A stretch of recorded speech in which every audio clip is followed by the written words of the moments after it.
아무래도 제가 이제 목회를 하지만 평일에는 뭐 특강이나 글을 써잖아요. 근데 글이라는 게 신기해가지고 이게 몰릴 때가 있어요. 요즘에 이제 글이 몰릴 때입니다. 지금 한 2주 안에 막 글을 3개씩 써서 지금 보내야 되는데, 하나는 이제 한신대 신대원에서 나오는 학회지가 있습니다. 세계화 선교. 그 이제 거기에도 글을 보내고, 그리고 이제 아직 그 출간은 안 돼 있지만 올해 이제 하반기에 대한 기독교서에서 지금 공저로 해서 책이 지금 이제 나올 예정이거든요. 지금 그거 지금 마무리 작업하고 있고, 또 이제 이번 주에 또 특강이 하나 있고, 그러니까 지난주에 3개가 이렇게 모여가지고 막 글 쓰니까 앉아 있는데 머리가 너무 복잡한 거예요. 그러니까 저도 모르게 텔레비전 이렇게 키니까 뭐 복잡하게 떠들고 이런 게 싫어. 요즘에 제일 많이 보는 프로그램이 걸어서 세계 속으로 이런 거예요. 그냥 가만히 이렇게 보고 앉아 있는 거. 그래서 제가 그 생각하죠. 역시 사람들이 머리가 복잡하면 그냥 간단한 거 찾는구나. 갈수록 복잡한 프로그램이 싫어요, 진짜. 근데 이제 유튜브로 이제 걸어서 세계 속으로 보다가 최근에 이제 본 것 중에 제일 인상 깊었던 게 뭐냐면, 유럽에서 왜 이탈리아가 파스타가 가장 그렇게 발전했는가, 스파게티가 왜 그렇게 발전했는가와 관련된 그 프로그램을 하는 거예요.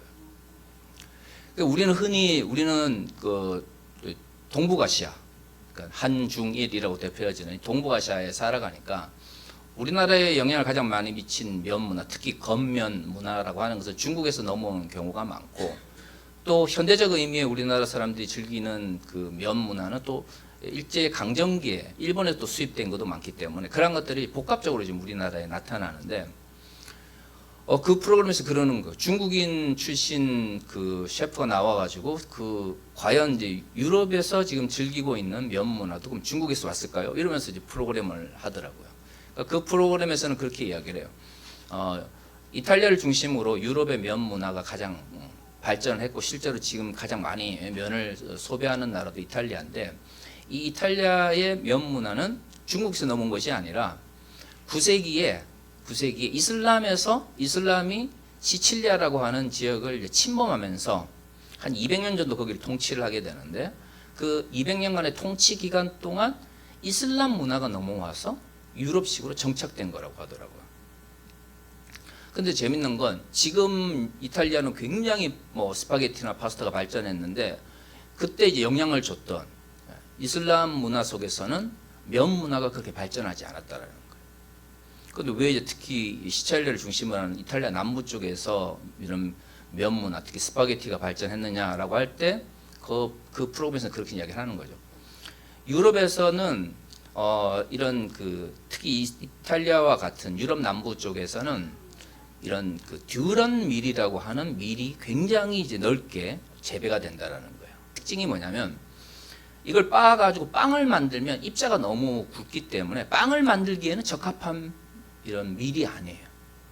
그런데 이 점성이 강하고 단백질이 많으니까 이걸 가지고 뭘 만들면 굉장히 좋냐면, 밀을 가지고 면을 만들면 굉장히 좋다라는 거예요. 근데 이제 이슬람에서 왔단 말이죠, 이 면 문화가. 근데 이슬람에서는 왜 이 면 문화, 특히 건면 문화를 발전을 시켰냐면, 이 이슬람 내에서 유목민들, 카라반이라고 불리는 사람들이 오랫동안 음식을 보존하기 위해서 밀가루를 만들어서 이것을 말려가지고 들고 다니면서 식용으로 사용했기 때문에 이슬람에서 먼저 이런 건면 문화가 발전을 하게 됐는데, 지금은 이슬람 쪽에서 이런 카라반의 전통이 많이 사라지게 되니까 오히려 이탈리아나 이런 유럽 남쪽에 비해서 이런 건면 문화가 크게 발전하지 않았다, 이렇게 이야기를 하더라고요. 문화라고 하는 것이 말이죠, 예를 들어 이슬람이 200년 동안 지배하면서 그걸 강제적으로 요구를 했던, 아니면 그걸 이 시칠리아 사람들이 자연스럽게 발전을 했던, 우리는 문화라고 하는 것을 강압이나 억제에 의해서 통제할 수 있다라고 하는 생각을 많이 가집니다. 특히 권력을 가지거나 사회적으로 영향력을 가진 사람들은 어떤 특정한 문화를 만들 때 내가 힘을 가지면 그걸 할 수 있다고 생각을 하는데, 사실 문화라고 하는 것은 그것을 전파하는 사람들 입장에서가 아니라 수용하는 사람들 입장에서 어떻게 그것이 나의 삶을 풍요롭게 만드느냐에 따라서 문화가 만들어지기도 하고 사라지기도 하는 거죠. 처음에는 침략자들에 의해서 혹은 권력을 가진 사람들에 의해서 문화가 강제로 심어질 수 있지만, 그게 유지되기 위해서는 그 문화를 받아들인 이들, 즉 문화를 수용한 이들이 그들의 입장에서 그것을 받아들이고 발전시키고자 하는 필요 혹은 욕구가 있어야만 문화는 발전하는 거죠. 저는 기독교 문화도 크게 다르지 않은 것 같습니다. 돌이켜보면 한때 기독교와 관련된 문화들 혹은 뭐 경배와 찬양으로 대표되어지는 찬양 문화들이 굉장히 활성화되었다가 어느 순간 갑자기 문화적 측면에서 또는 산업적 측면에서 줄어들게 된 것 중에 하나가 문화에 지나치게 신앙의 옳고 그름을 투사하는 방식으로 했기 때문에요. 그 대표적인 게 모 잡지, 기독교 잡지에서 그 당시 한참 뭐 들어왔던 뉴에이지 이런 것들을 다 사탄의 음악이다 막 이러면서 기독교 문화가 갑자기 많이 죽었다고 그럴까요? 산업적 측면에서 줄어든 측면이 있습니다. 근데 웃기는 건 뭐냐면 그때 막 그런 뉴에이지라든가 아니면 21세기 초에 떠오르던 문화들에 대해서 부정적인 비판을 했던 분들이 그렇다고 해서 음악적으로 엄청 전문가들이냐? 또 그것도 아니었던 거죠. 그 음악적으로 아무런 그 연관성이 없는 사람들이 자신의 취향을 성경적인 선과 악의 기준을 가지고 음악에다 투사를 딱 해버리니까 어떤 문제가 생깁니까? 사실 정말로 그게 사탄적인 건지 그러면 뭐부터 규정을 해야 될까요? 사탄적인 것부터 규정을 해야 될까요? 도대체 문화적 측면에서 사탄적인 건 악마적인 건 뭐냐? 부터 규정을 해야 된단 말이에요. 그러니까 만약에 우리가 흔히 악마적 사탄적이라고 하는 것이 사람들의 영적인 성장을 해치고 아니면 사람들이 심리적인 것을 불안케 해서 어떤 일상을 무너뜨리는 것이 사탄적이고 악마적인 것이라면 그러면 음악뿐만 아니라 다른 문화적 상황 속에서도 우리의 일상을 해치고 우리의 심리적 상태를 불안케 만드는 다양한 문화들도 어떻게 해야 됩니까? 똑같이 사탄적 혹은 악마적이라고 규정을 하고 어떻게 해야 돼요? 멀리 해야 되는 거죠. 그런데 그러한 일관된 기준이 없는 상태에서 그저 특정한 문화, 음악적 분야를 사탄적이다 이렇게 해보니까 주를 형성하고 있던 문화에서 기독교가 어떻게 보면 도태되게 되면서 사실 2010년대 이후부터 기독교 혹은 한국교회를 대표하는 찬양 문화라든가 기독교 문화라고 하는 게 많이 줄었다 이런 생각이 들어요. 그래서 문화를 함부로 신앙적 입장에서 이거는 성경적이야, 이것은 악마적이야 라고 규정하는 자세는 결코 좋은 자세가 아닙니다. 요즘 일부 그 근본주의 혹은 극우 기독교 내에서 영향력을 가지고 있는 스피커들이 일부 대중음악 하는 사람들의 앨범을 가지고 뭐 악마적이니 사탄적이니 하고 하는 것들이 유튜브를 통해 돌아다니고 일부 이제 근본주의 대형 교회들에서 이것을 막 계속해서 카톡을 통해서 전파하면서 부정적인 문화를 만들고 있는데 참 안타까워요. 20년 전에 한번 우리가 그런 식으로 잘못된 방식으로 우리가 실패를 했으면 지금 2026년에는 그렇게 하면 안 되죠. 문제는 그런 어떤 성경적 가치라는 명목으로 문화를 함부로 재단하는 이들이 정말로 음악적 측면에서나 예술적 측면에서 재능을 가지고 있거나 전문적인 평가를 내릴 수 있는 사람들이나 또 그렇지도 않아요. 그냥 신학생들이 한 1, 2학년 배워가지고 한 1, 2년 배워가지고 자신이 알고 있는 신학적 지식을 함부로 투사를 하는 거죠. 그러면 성숙한 교회라면 어떻게 해야 돼요? 뭐가 전문적인 지식이고 뭐가 성경적이고 뭐가 신학적 지식인지를 구분해서 이런 식의 잘못된 평가에 대해서 비판하고 영향을 받지 않도록 하기 위해서 노력을 해야 되는데 유튜버가 가지고 있는 어떤 특성상 한번 자신의 취향에 맞다 그러면 그건 분명히 취향의 문제잖아요. 그러니까 내가 보기에 좋고 내가 보기에 싫은 건데 자신의 취향을 성경적 가치를 투사해가지고 마치 성경의 가르침인 것처럼 포장을 해서 이 소비하는 이런 방식은 제가 볼 때는 2026년 그리고 앞으로 한국교회가 더 성숙한 방향으로 나아가는데 아무런 도움이 되지 않는다라고 생각을 합니다. 저는 목회의 문제에 있어서도 마찬가지로 생각을 해요. 왜 한국교회에서도 특히 이런 근본주의 성향이 강한 데서 이런 식의 거짓 선동이나 잘못된 정보 혹은 비전문가적인 어떤 가르침들이 영향을 미치냐라고 하면 결국에는 그 한복판에는 반지성주의라고 하는 한국교회 좋지 못한 전통이 남아있는 거죠. 반지성주의라고 하는 것은 뭔가 전문가들에 대한 적개심을 기반으로 전문적인 지식보다는 사람들이 일반적으로 이해할 수 있는 지식들이 더 낫다라고 하는 단편적인 생각을 가지고 모두 세상의 가치를 바라보는 지향 혹은 흐름을 이야기하는 겁니다. 근본주의화가 진행되는 교회에서 가장 먼저 드러나는 현상이 뭐냐면 반지성주의. 무엇이 옳고 그른지를 좀 더 깊이 생각해 보자. 좀 더 소통을 통해서 너의 생각과 나의 생각이 어떤 차이가 있는지, 왜 차이가 있는지를 좀 생각해 보자. 이런 이야기들이 반지성주의가 딱 끼게 되면 더 이상 먹히지 않아요. 가장 쉬워 보이고 가장 단순해 보이고 가장 명확하게 설명해 볼 수 있는 것들만이 살아남게 되는데, 때로는 말이죠, 우리가 인간이기 때문에 심지어 왜곡 현상을 겪잖아요.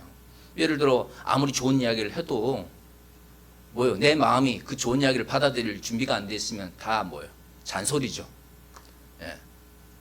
잔소리가 틀린 이야기는 하나도 없습니다, 여러분. 잔소리 중에 틀린 이야기 들어보신 적 있어요? 잔소리는 다 맞는 이야기예요. 근데 왜 잔소리를 들릴까요? 내가 그걸 받아들일 준비가 안 돼 있는 거예요. 예. 그러니까 틀린 일을 했기 때문에 잔소리가 듣기 싫은 게 아니고, 내가 그 받아들일 준비가 안 되어 있는데 옳은 이야기를 계속하면 그게 한 귀로 왔다가 한 귀로 나아가거나, 아니면 나에게 원하는 것만 들려서 내 마음속에 남는 거죠. 확정 편향이라고 하는 것, 혹은 흑백 논리라고 하는 것이 작용을 하게 된단 말이에요. 성경을 이해하고 하나님의 말씀대로 살아감에 있어서 이러한 확정 편향이나 아니면 흑백 논리와 같은 것들이 우리의 신앙을 흔들지 않도록 하기 위해서 노력해야 됩니다. 왜냐하면 성숙한 믿음이라고 하는 것은 결국 뭘 의미하는 걸까요? 저처럼 목회자의 이야기를 맹목적으로 따르거나, 아니면 내가 과거에 익숙한 방식으로 살아왔던 또는 믿어왔던 그런 신앙의 방식을 그냥 강조하거나 강요하는 것이 좋은 믿음일까요? 과거에는 한국교회가 그런 식으로 좋은 믿음을 규정해 왔습니다.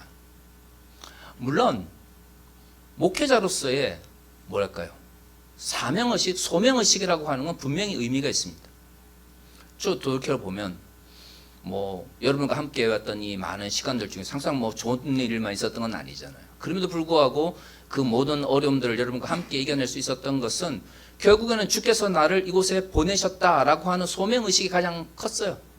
사명감이 있기 때문에 일시적으로 손해보는 것 이겨낼 수 있고, 내가 지금 당장은 뭔가 불이익을 당하는 것 같지만 하나님께서 올바른 일을 위해서 나를 보내셨기 때문에 언젠가는 이 모든 것들을 회복시킬 것이다 라고 하는 믿음이 있으니까 지난 6년간 우리가 함께한 거 아니겠습니까? 그러니까 목회자로서의 소명감과 사명감은 모든 목회자들, 교회 지도자들이 가져야 될 기본적인 자의식입니다. 그런데 그 자의식이 좀 지나치면 안 돼요. 대표적인 게 내가 말하는 게 다 옳아. 한국교회는 참 이런 종교 지도자들의 이런 과잉된 자의식을 너무 쉽게 받아줍니다. 근데 말은 항상 이렇게 하잖아요. 우리는 부족한 존재입니다. 그 부족한 존재라고 하는 것, 그 존재는 성도들뿐만 아니라 목회자들에게도 똑같이 적용이 돼야 되는 거예요. 목회자로서의 소명감과 자의식을 가지고 살아가는 것은 반드시 필요하지만, 그 자의식이 과잉 자의식으로 내가 하는 모든 생각과 가치 판단은 옳다라고 나아가는 순간 그것은 잘못된 목회로 이어지게 되어 있어요. 우리가 오늘 읽은 본문의 말씀을 이해할 때도 마찬가지입니다. 오늘 우리가 읽은 본문의 말씀은 바울이 고린도 교회를 향하여 보낸 두 번째 편지에서 나타나는 권면입니다. 그런데 오늘 우리가 이런 본문을 잘 읽어보면 바울이 이 권면을 고린도 교회에 행할 때 굉장히 조심스럽게 행한다는 것을 알 수가 있어요. 우리가 지금까지 쭉 살펴봤지만 고린도후서 1장부터 10장까지의 말씀을 읽어보면 고린도 교회에 등장했던 거짓 선지자들 혹은 거짓 선생들에 대해서 굉장히 신랄하게 비판하면서 그들의 이야기를 따랐던 이들에 대해서 권면하거나 권책하는 이야기가 많이 기록되어 있지 않습니까? 그런데 그렇게 권면을 하고 나서 바울이 11장에 와서는 다시금 조심스럽게 자신의 이야기를 정리하려고 합니다. 그러면 왜 앞에 있었던 신랄한 비판과 권책 대신 11장에 들어와 가지고 굉장히 조심스럽게 자신의 생각을 정리하려고 할까요? 자, 11장 1절에 이렇게 이야기합니다. 원하건대 너희는 나의 좀 어리석은 것을 용납하라. 청하건대 나를 용납하라. 자, 뭔가 이야기를 하려고 하죠. 무슨 이야기를 하려고 하는지 모르겠는데 내가 이 이야기를 할 때 너희가 일반적으로 내가 가르쳤던 방식과는 좀 다른 방식일 수 있기 때문에 좀 용납해 달라는 거예요. 조심스럽게 말하는 거예요. 그러면 그 조심스럽게 말하는 내용이 어디서 등장합니까? 2절에 등장합니다. 내가 하나님의 열심으로 너희를 위하여 열심을 내노니 내가 너희를 정결한 처녀로 한 남편인 그리스도께 드리려고 중매함이로다. 1장부터 10장까지 바울이 거짓 선생들에 대해서 굉장히 신랄하게 비판하고 그들을 따랐던 고린도 교회 사람들에 대해서도 굉장히 강한 방식으로 권면을 한 이유가 여기 등장하는 거죠. 바울이 생각하는 교회 지도자의 역할은 어떤 거라고요? 중매라고 하는 거예요. 중매. 그러니까 바울이 오늘 이렇게 조심스럽게 고린도 교회 사람들에게 이야기를 하는 첫 번째 이유는 자신이 고린도 교회를 바라보면서 꽤 오랜 기간 동안 거기서 목회를 했는데 고린도 교회를 바라볼 때 그리고 지금 떠나 있는 상태에서 고린도 교회에 대해서 생각할 때에 항상 어떤 목회적 원칙을 가지고 그들을 바라봤는가에 대해서 설명을 하려고 하는 거예요. 그러니까 이것은 어떻게 보면 고린도 사람들에게 어떤 식으로 하나님의 말씀을 가르치고 교육했는지에 대한 바울의 자기의 어떤 생각을 정리하는 과정이니까 사실 사람들마다 이 원칙을 다른 방식으로 바라볼 수 있는 거죠. 그러니까 미리 밑에 좀 뭔가 빌드업을 위해서 나의 이야기가 너희들에게 굉장히 다양한 방식으로 이해되어질 수 있는데 여기에 대해서 용납해달라고 먼저 이야기를 한 거예요. 그래서 말하는 것은 뭐죠? 내가 고린도 교회에서 목회를 할 때에 어떤 생각을 가지고 목회를 했다고요? 중매장이로서의 정체성을 가지고 목회를 했다라는 거예요. 그러니까 이게 오해 소지가 강하지 않습니까? 중매장이 아니 목회라면 결국 하나님의 어떤 말씀을 전하고 교회의 영적 지도자로서 책임을 지고 끌고 나가야 되는 역할이 있는 건데 중매장이는 뭔가요? 중매장이는 뭐예요? 이 사람과 이 사람을 중간에 연결시켜주는 사람이 있는 거예요. 그러니까 연결시켜주는 사람은 중요해요? 중요하지 않아요? 중요하지 않죠? 연결시켜주는 사람은 연결시켜주기 전까지가 중요한 거지. 연결시켜주고 나서는 그 다음에 이 중매장의 역할이 있어요? 없어요? 없는 거예요. 나머지는 결국 앞으로 신부와 신랑이 된 사람이 아니면 데이트를 할 두 사람이 결정을 하고 그 가운데서 그들의 자율성에 따라서 어떻게 되는 겁니까? 움직여가는 거죠. 여기에 이미 연결을 시켜준 중매장이가 껴가지고 이러쿵 저러쿵 이야기하다 보면 오히려 그 만남이 어떻게 됐습니까? 파토가 나겠죠. 그러니까 보세요. 자신이 고린도에서 굉장히 오래 목회를 했는데 자신이 목회를 하면서 그 목회 원칙 중에 자신의 자아 정체성을 뭐라고 규정하고 있어요? 중매장이라고 이야기를 하니까 이거 잘못 들으면 굉장히 고린도 교회 사람들한테 오해 소지가 있는 거죠. 그러면 우리 고린도 교회에서 목회했던 바울 선생님은 우리에 대해서 책임의식을 가지고 있지 않았나? 그냥 예수님만 믿으면 본인은 그냥 자유롭게 떠날 생각을 가지고 우리에게 목회를 했던가?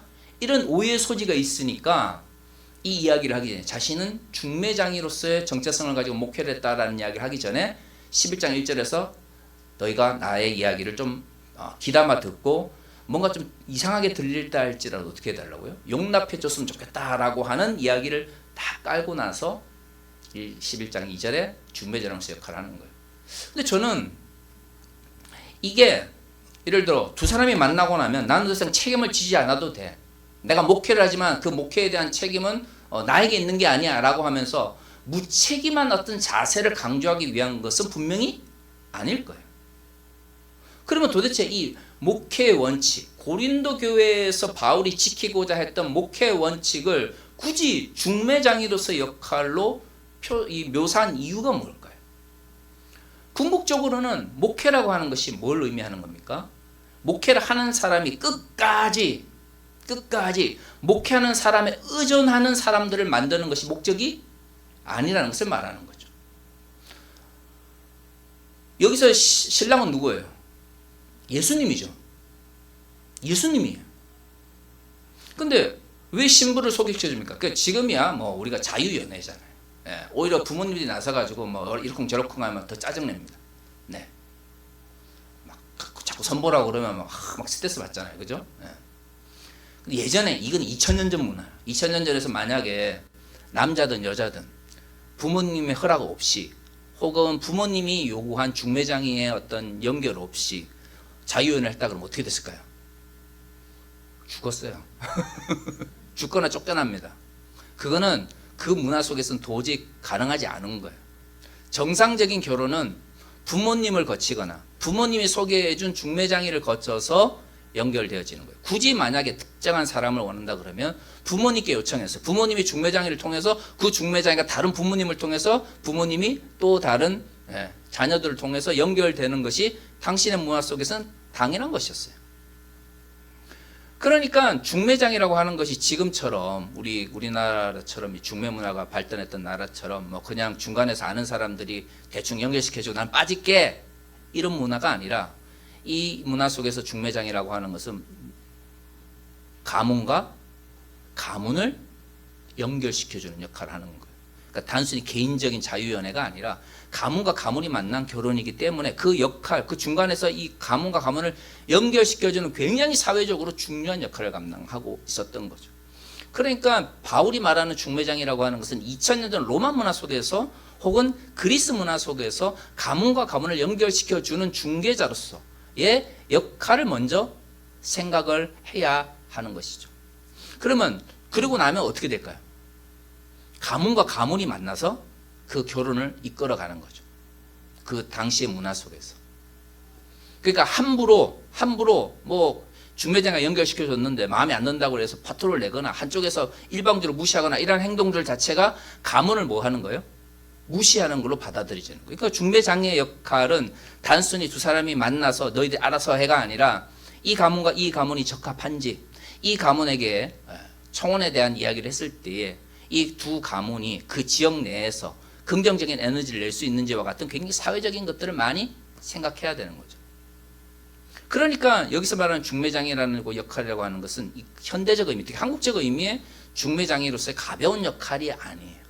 굉장히 무거운 사회적 역할, 특히 가문과 가문을 연결시켜주는 무거운 책임을 진 사람으로서 자기 자신을 생각하고 있는 것이 당시 문화 속에서의 중매장애의 역할인 거예요. 물론 그럼에도 불구하고 기억해야 되는 것은 뭐냐면 궁극적으로 중매자의 역할은 두 사람이 만나고 나서는 더 이상 역할이 없는 거죠. 결국 예수를 만나도록 하는 것은 엄청난 책임감과 무거운 마음을 가지고 그리고 목회자로서의 자의식을 가지고 성도들과 예수 그리스도가 만나도록 노력하고 그리고 그것을 위해 최선을 다해야 될 의무가 목회자에게 주어져 있지만 궁극적인 목회의 목적은 무엇입니까? 두 사람을 연결시켜주고 나서도 계속 중간에서 예수를 잘 섬겨야 돼. 특히 아니면 중매장애로서 예수님께 말해요. 이 성도들에게 복을 주세요라고 막 요구하고 이런 게 목회자의 역할 혹은 중매장애의 역할일까요? 그렇지 않죠. 궁극적으로 중매장애로서의 목회의 역할은 뭐냐면 예수를 만나 스스로 예수와 교회의 관계를 만들어가는 성숙한 성도들을 목적으로 하는 거예요. 그러니까 우리가 읽은 본문 속에서는 만나게 해주는 역할이 강조되어 있지만 오늘 본문을 쭉 읽어보면 3절, 4절, 5절에서 계속 바울이 걱정하는 건 뭐냐면 너희가 자꾸 잘못된 가르침에 흔들린다는 거예요.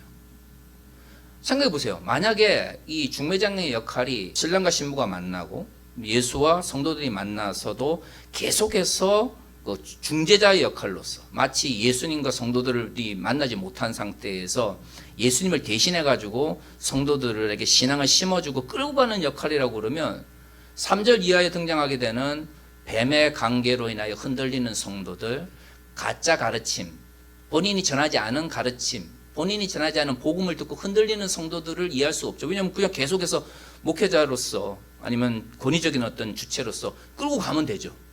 근데 왜 흔들리고 있는 고린도 교회 사람들에 대해서 이야기를 하겠습니까? 바울 스스로가 그 중매자의 역할이 하나님을 만난 이후에는 성도들 스스로가 어떻게 해야 되는 거예요? 하나님을 만날 수 있도록 하는 거죠. 그런데 그 가운데 이 자율적인 성도들에게 주어진 좋지 못한 측면이 있어요. 왜? 스스로 예수님을 만나고 또 그 관계를 유지해야 되니까 또 어떤 유혹이 있을 수 있어요? 잘못된 가르침이나 잘못된 판단 때문에 스스로 흔들릴 수 있는 거예요. 그러면 자율적 성도들을 바라보고 또한 스스로 하나님께 나아가는 성도들이 때로는 잘못이나 때로는 어려움이나 때로는 고난 때문에 흔들리고 잘못된 선택을 할 수 있다고 그래서 중매장이가 만나고 나서도 계속해서 신부를 신랑에 끌고 가기 위해서 줄줄줄 끌고 간다면, 권위적인 방식으로 계속해서 교육을 한다면, 그러면 그것이 성경이 말하고 있는, 아니 바울이 생각하고 있는 목회의 방향에 합당하겠습니까? 그렇지 않은 거죠.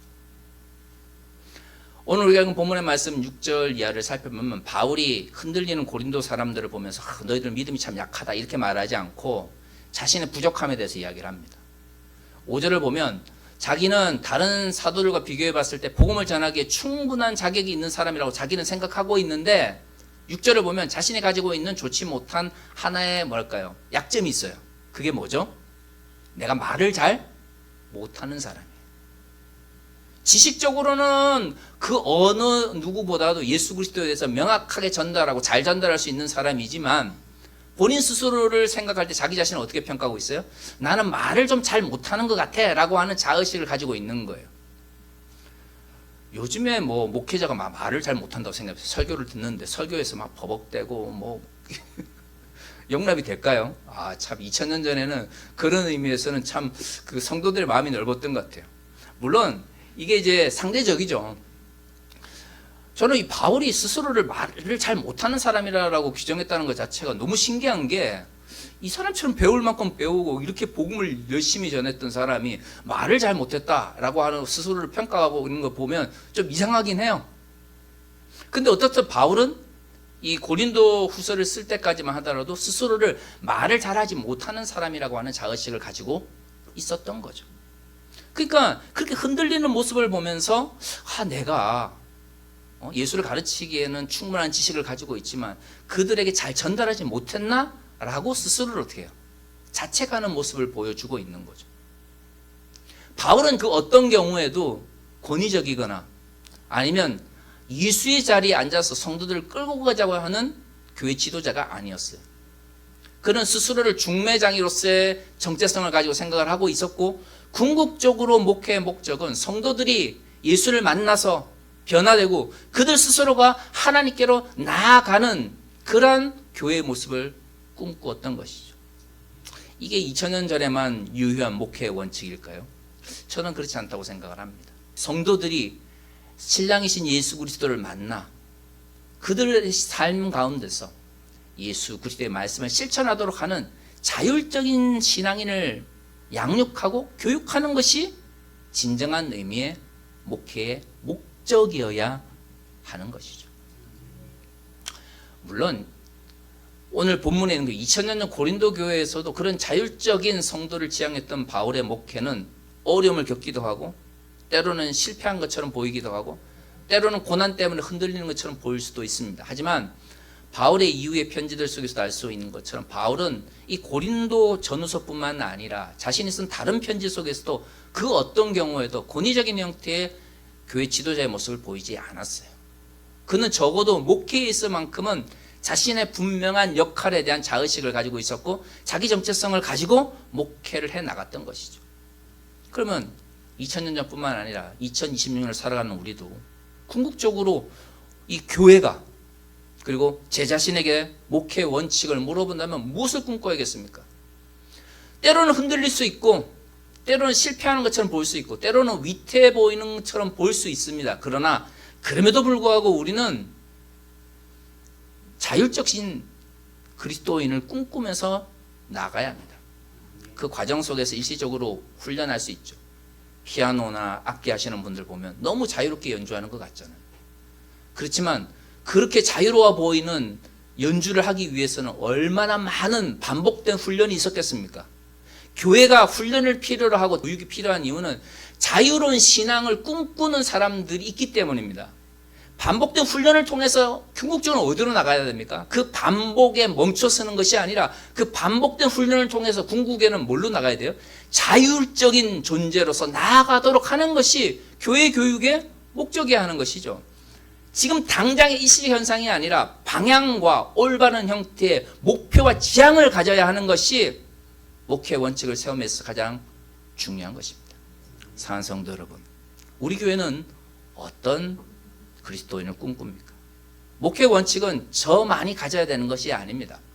목회자가 성숙된 자율적인 성도들을 꿈꾼다면 우리 교회 역시도 함께 그러한 자율적이면 성숙한 성도들이 무엇인지, 그들의 삶은 어떻게 다른 것인지에 대해 함께 고민하면서 여러분과 제가 예수 그리스도 앞에서 성숙하면서도 자율적인 존재로 서가야 할 것입니다. 다시 또 하겠습니다.